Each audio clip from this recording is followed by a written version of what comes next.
Bertrand Cantat, une femme l'accuse de harcèlement et dit avoir peur.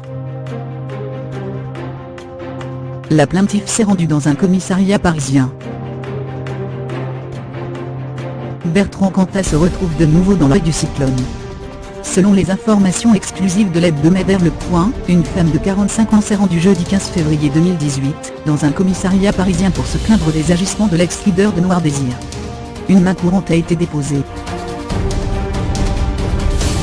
Sandrine C., une artiste dont l'identité a été modifiée par sécurité, affirme avoir fait la connaissance de Bertrand Cantat, il y a plusieurs mois dans un cadre professionnel. Selon ses déclarations, l'homme controversé de 53 ans a eu un comportement inquiétant à son égard.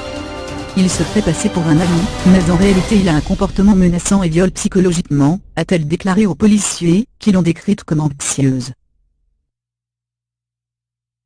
Ne pas nuire à Bertrand Cantat mais se protéger de lui. Je compte m'éloigner, mais j'ai peur des représailles personnelles, d'ordre physique, a noté entre parenthèses le policier qui s'est chargé de recueillir son témoignage. Il avait proposé que l'on se rencontre, mais j'ai refusé, a-t-elle notamment expliqué, sans que l'on connaisse le but de ce rendez-vous, précise-t-on. Craignant également des représailles professionnelles, la plaignante a assuré qu'elle ne souhaitait pas nuire à Bertrand Cantat, mais que son intention est bien de se protéger. Le Point, qui a souhaité contacter l'avocat de Bertrand Cantat, mais qui n'a pas obtenu de réponse de sa part, rappelle qu'une main courante ou comme une plainte, est susceptible de déclencher des poursuites judiciaires. Les enquêteurs du service de l'investigation de proximité, SEI, du commissariat ont été chargés de l'enquête.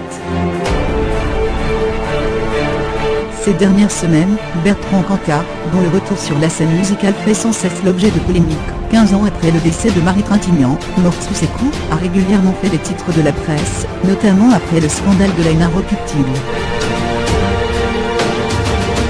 Bertrand Cantat est présumé innocent des faits, qui lui sont reprochés dans le cadre de ce qui n'est encore, à ce stade, qu'une main courante.